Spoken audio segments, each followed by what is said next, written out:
everyone. Hi. Hi. Hi, Ruth. So great to be with you again. We go back a long time. We do. And I would just say that San Francisco Performances has had the pleasure, privilege of presenting you. I looked in anticipation of our opportunity to talk tonight 8 times, starting in 1982, 85, 87, 88, 91, 93, 97, 2000. How could you stand it? But before that, we did meet in the 70s at the San Francisco Opera when I worked there. And until you came, you were here, and then you had to go home. It's true. I was supposed to do my American debut here in San Francisco, but I caught pneumonia the first day I arrived, or on the plane. So I stayed for 2 weeks to get well enough to fly back. I didn't see much of San Francisco.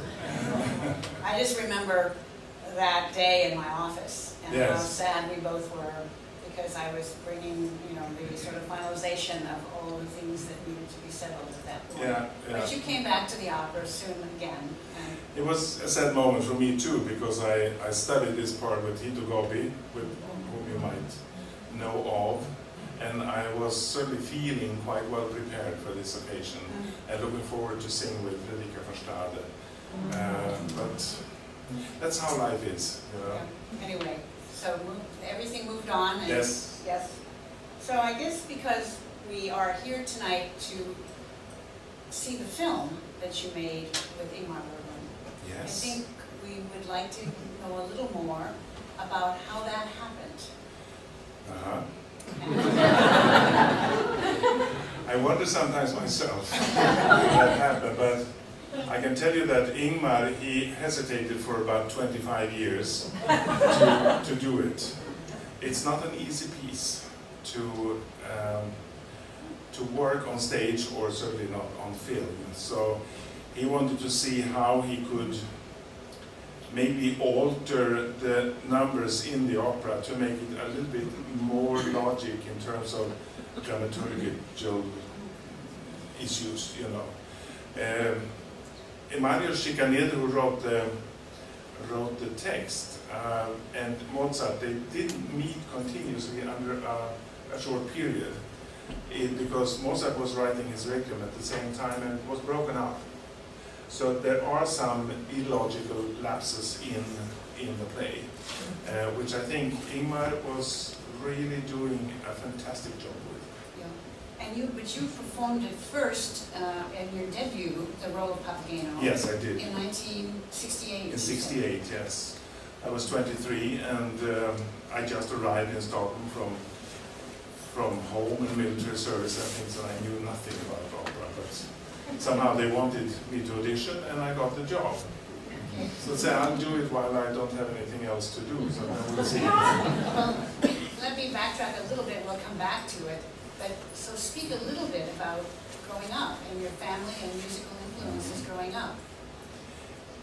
It's a privilege, of course, to grow up in a family where we all made music. 2 parents and 5 kids.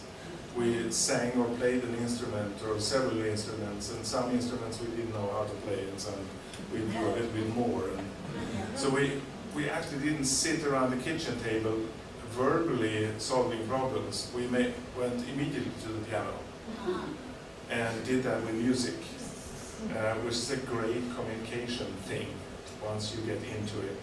And then I think that's where it started for me to be a performer, because I thought it was a natural thing to communicate with an audience. Not something that's forced on me or my profession as a singer, that I have to sing for an audience. We sometimes think, you know, that we do it because there is an audience there. No. We do it because there is a meaning in the text and the music, and we do love it. And then if we have an audience, we would like to share that with the audience. That's how it works. If you read your philosopher Kant, you know that it's in you, in every one of you, that it happens.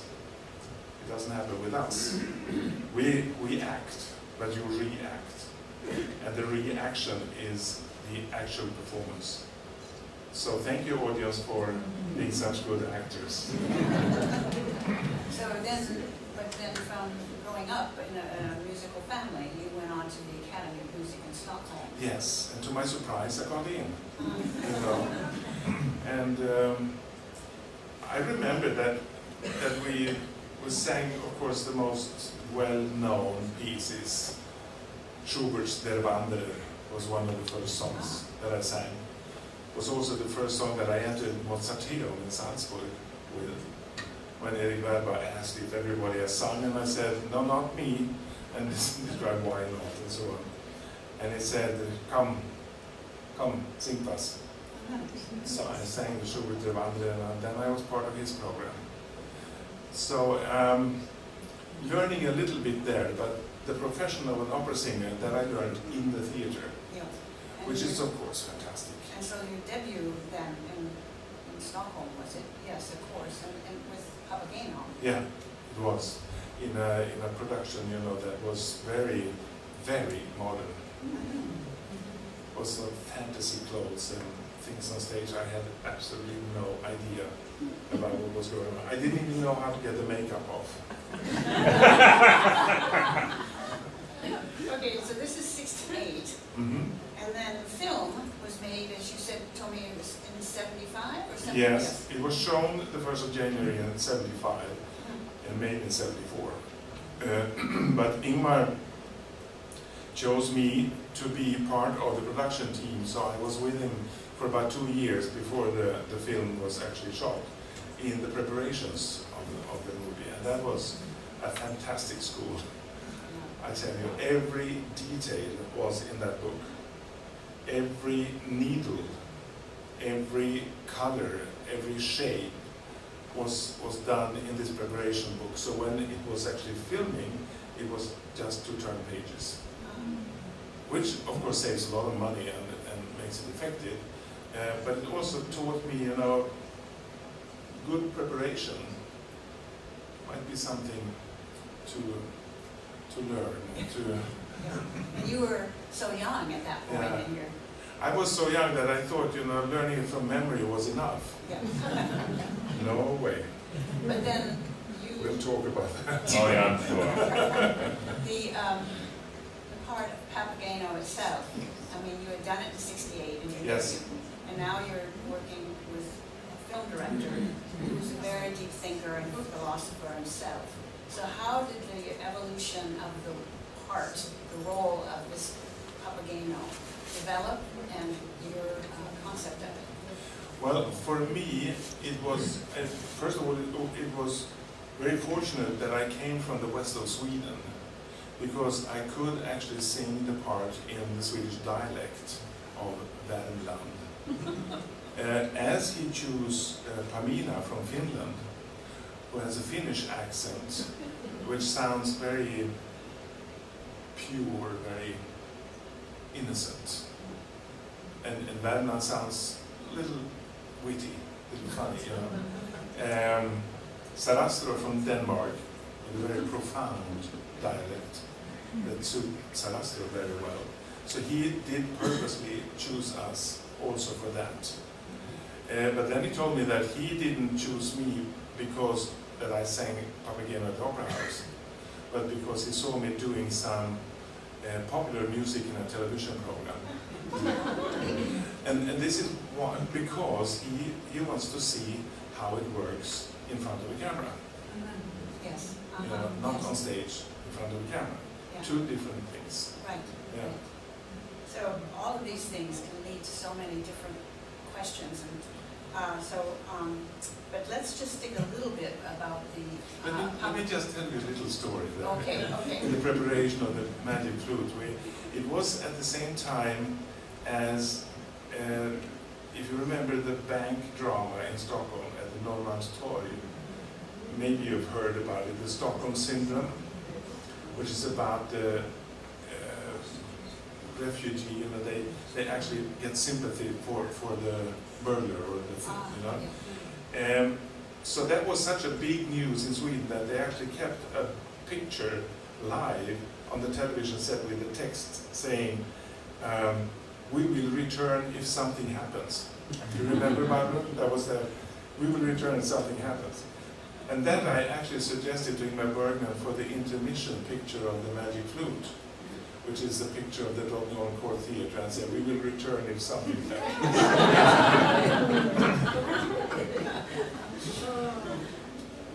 Okay, well, but you mentioned to me when we were talking earlier about this role of Papageno.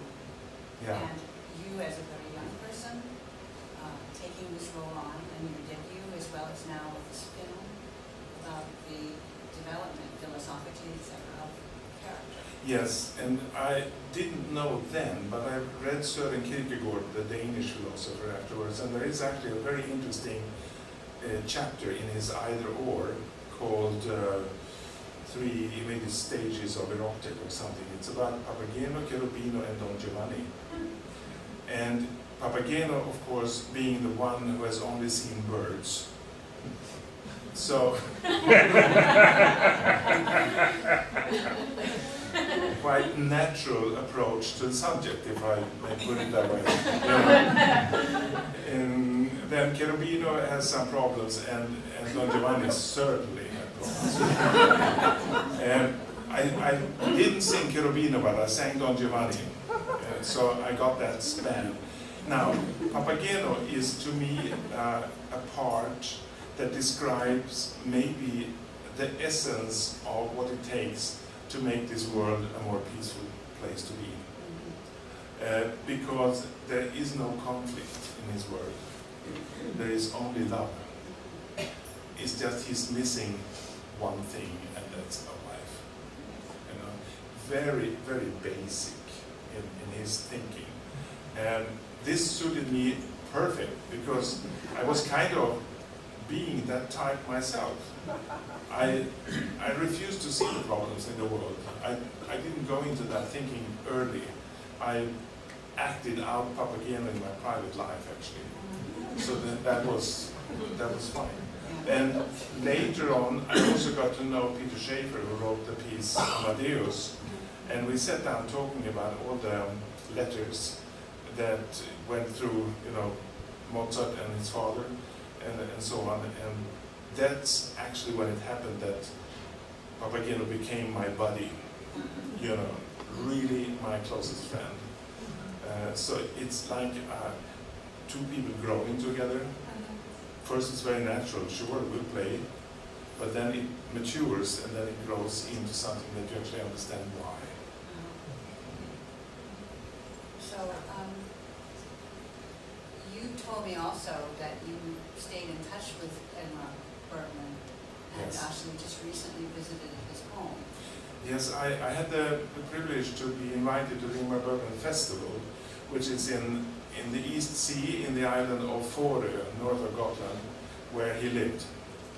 And I stayed in his house, and that was very interesting because nobody gets to go in there, to actually see his library, to see his own bed, and see his desk at the side of the bed where he wrote all these things during the night of demons visiting him, and the hard work that he had to live through, and his meditation room and so on. You know, that's to me very interesting to see how then he actually describes making the magic flute the most happy part of his life, because he could sort of get away from that a little bit. When he wrote his own scripts, you know, it turned into history, family, upbringing, and all that affected him very much. So it was a very touching moment for me to get there. Yes, I'm sure. But also you mentioned earlier that talking about performing this role live on stage and then doing it in this film. How would you contrast that? Totally? Oh, that's totally different, yes. Yeah. I was much more at ease with doing it on film than on stage. Maybe except for the first production. But the intimate feeling of doing it in front of the camera is unbeatable. It's really fantastic. Exceptionally when we try to use a technique that was reversing the playback technique a little bit. We had an antenna on the floor and we had a wireless piece in here. And on the side of the studio there was a glass window, and on the other side was a piano.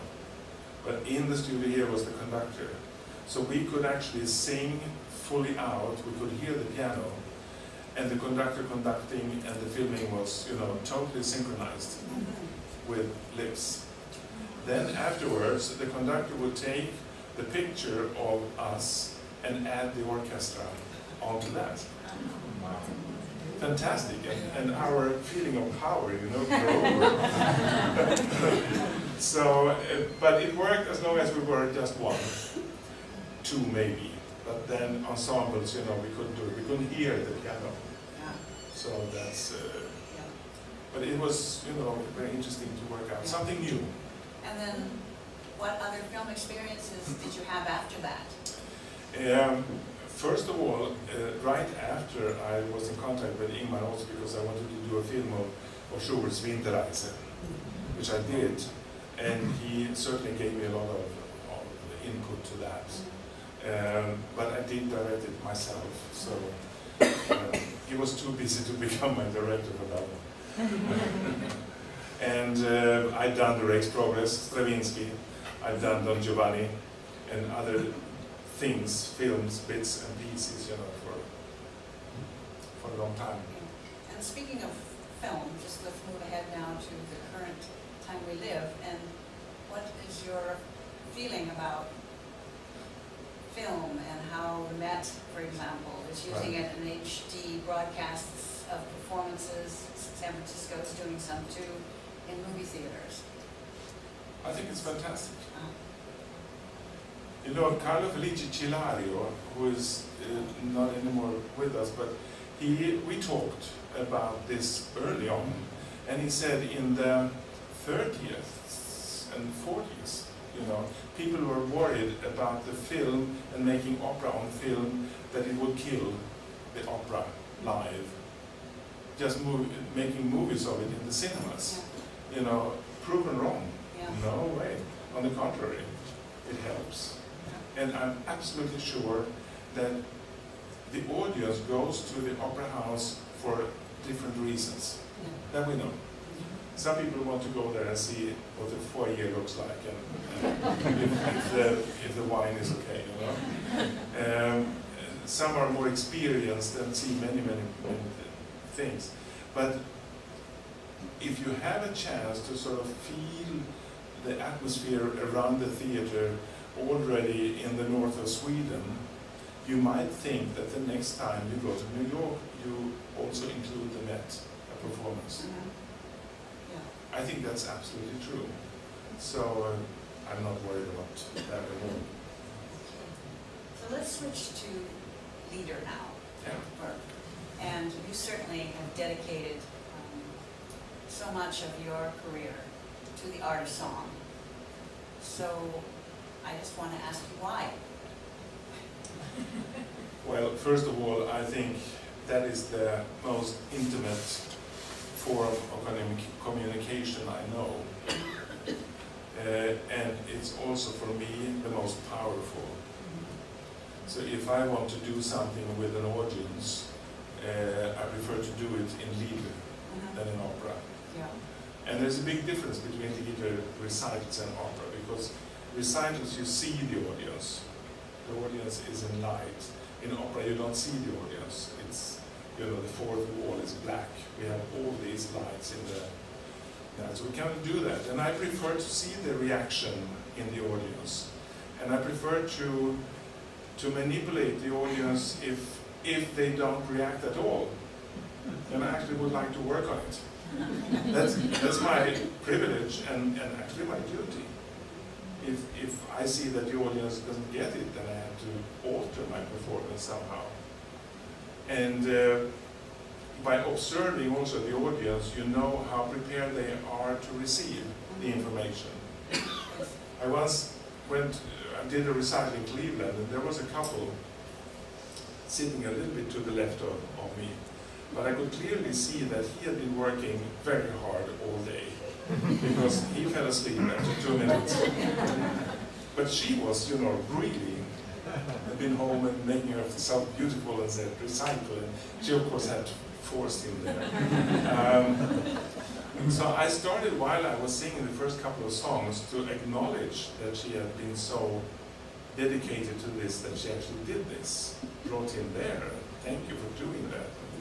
In my thoughts. It was so good. Should meet. Dinner afterwards.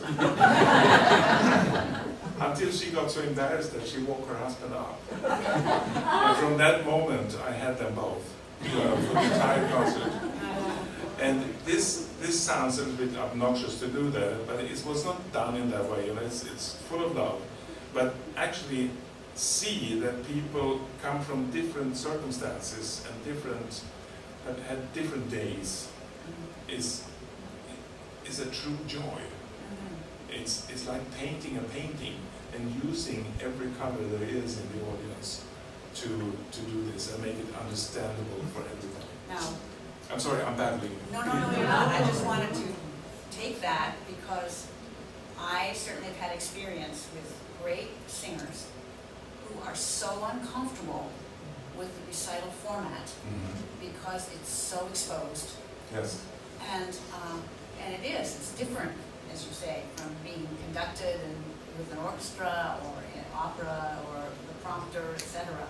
So, were you comfortable, based on your family background and everything, doing this sort of recital from the beginning?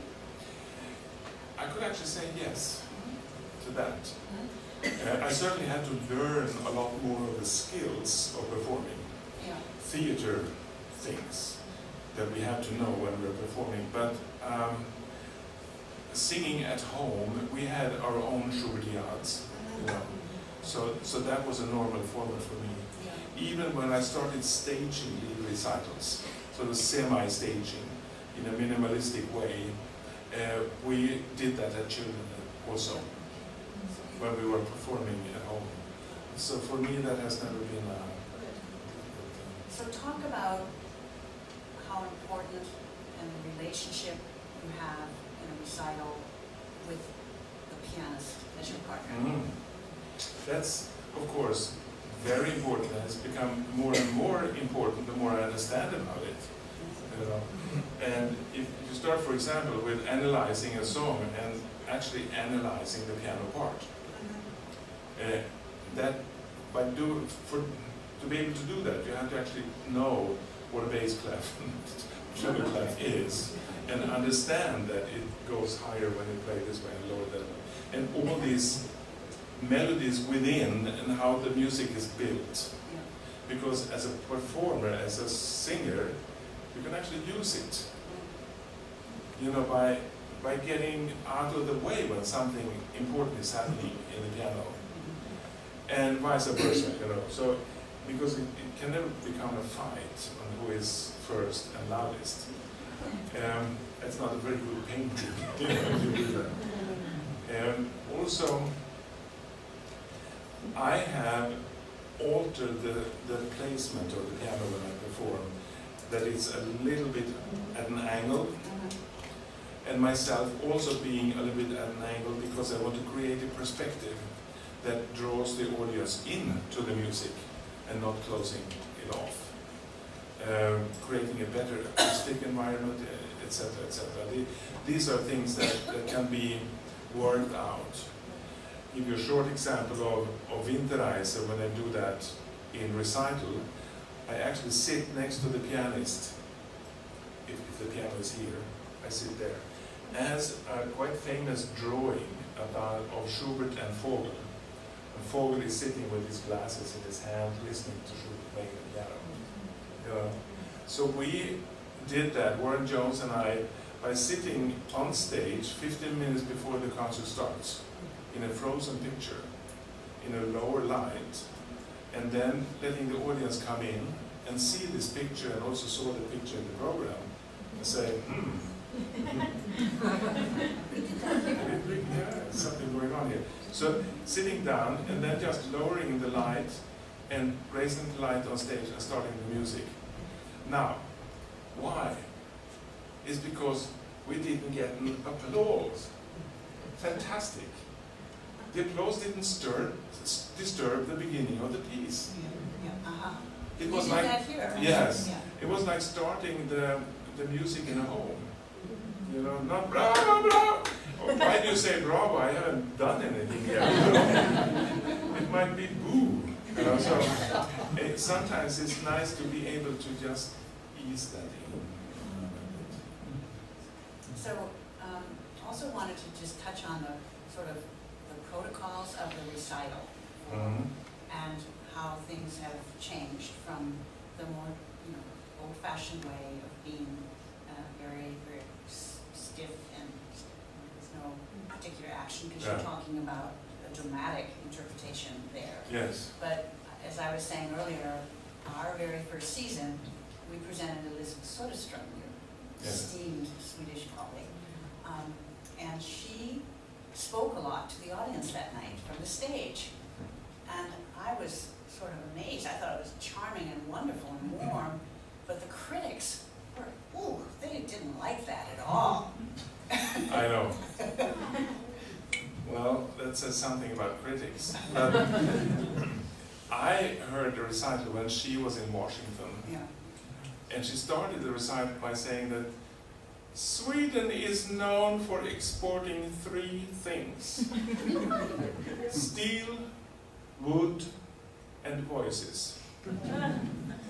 Some people say that the third one is the mixture of the first 2. And then she started singing and she had the audience like this. So I think first it can tear down walls between, and fear, and I don't understand, I'm not supposed to be here, so I'll hide. But to loosen up everything and start communicating that was, she was great about that.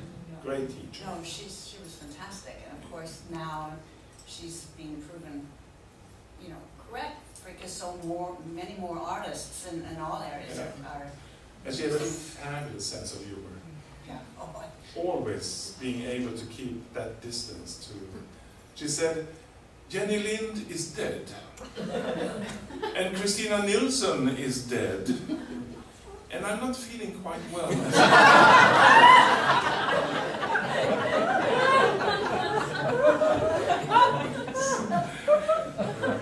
So we're talking about how things have changed a bit, and so let's just go a little bit further on that topic about how the song recital tradition and the opera itself in your career, how has it changed? I mean, that can go on and on in terms of discussion. Yes.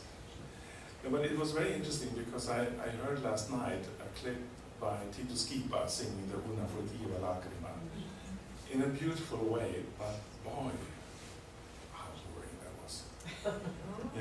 The voice and everything was there, but he was standing, Una furtiva lacrima. Has nothing to do with the words or the music. There we have changed a lot. We do understand much more of acting also in opera singers. Yeah. And we now start to take that into lead recitals as well. Yes. So we can either stage that ourselves or we can have stage directors helping out, teaming up with others doing that. And I think that today, I don't know if you agree with this, I think so, Ruth, that singers actually have to come up with their own ideas much more than in the old days, when singers were educated in the academy and then walked over the street and got a job at the theater, and then maybe sang some art songs. Yeah, Right.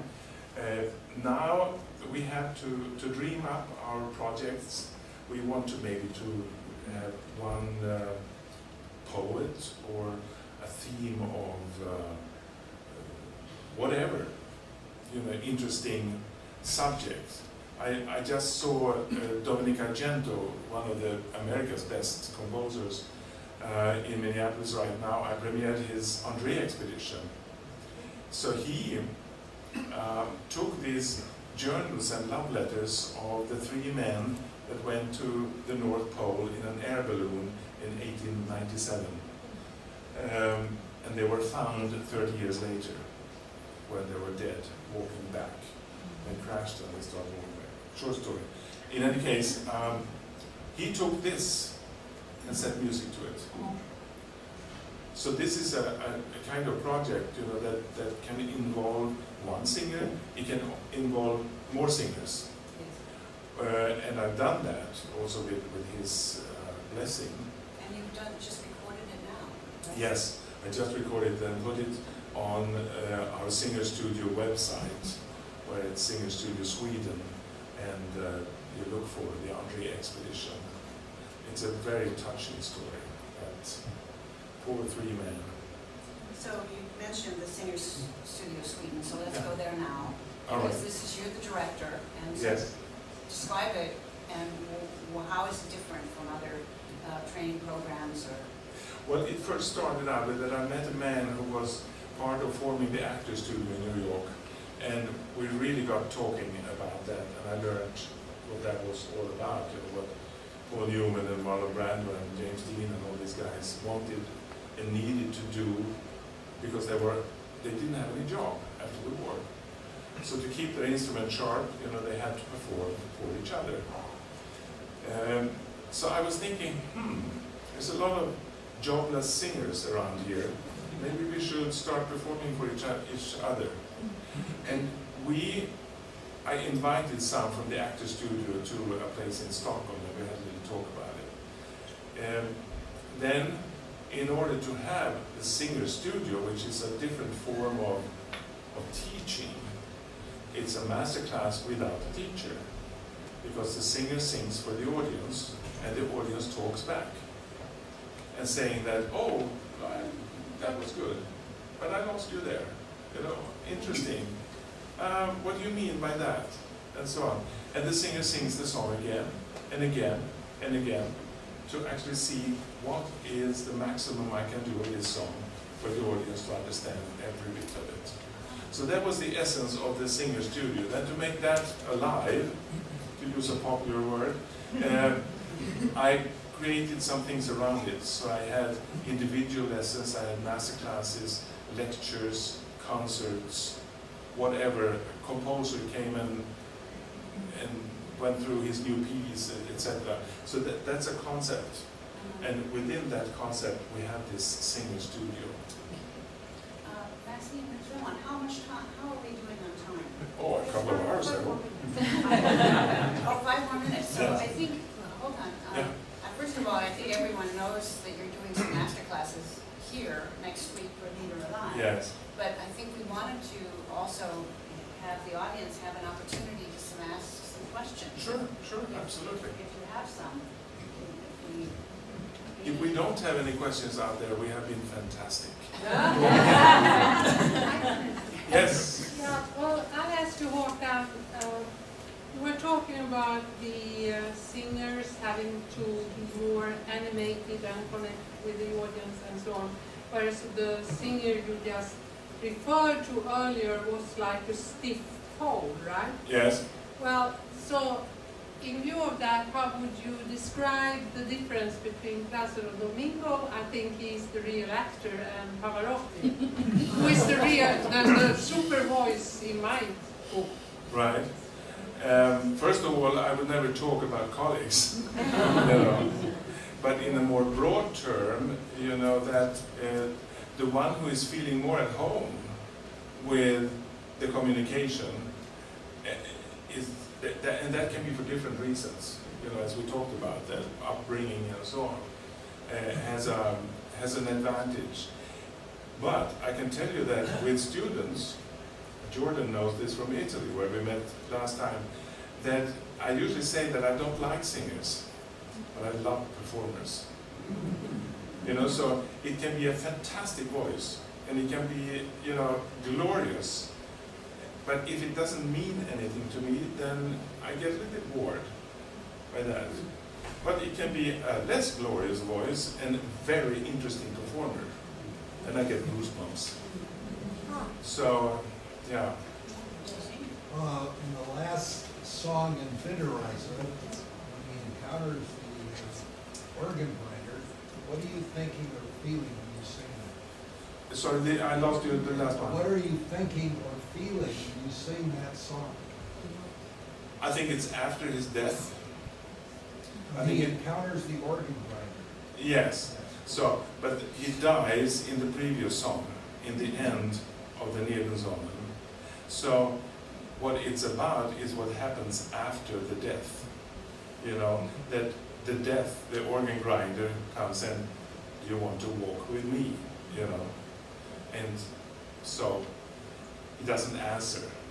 But that's what the song is about. Is he angry or is he resigned or depressed? Or? I don't think, when you have died, I don't think you have those feelings.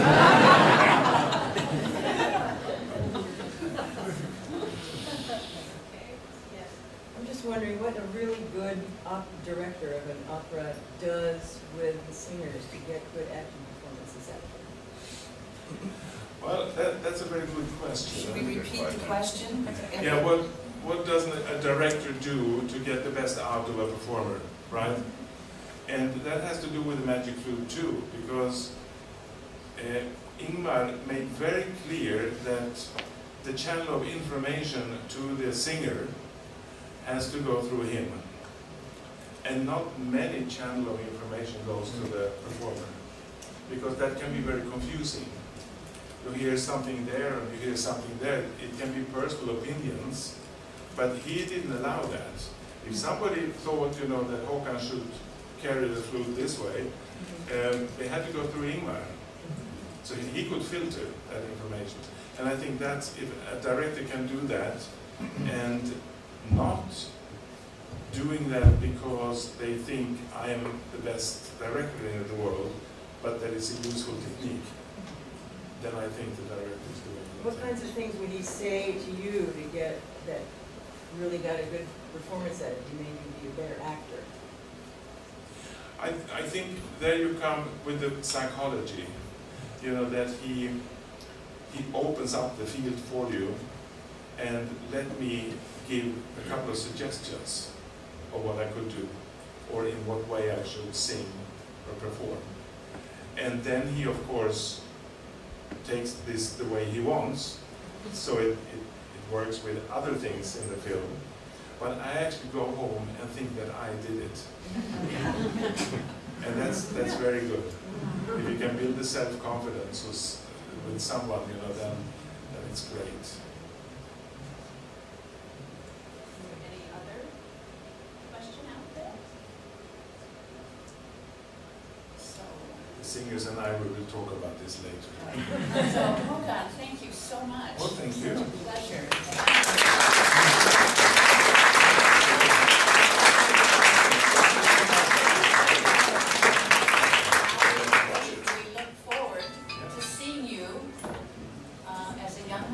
And you look great now. It was in the 20th century.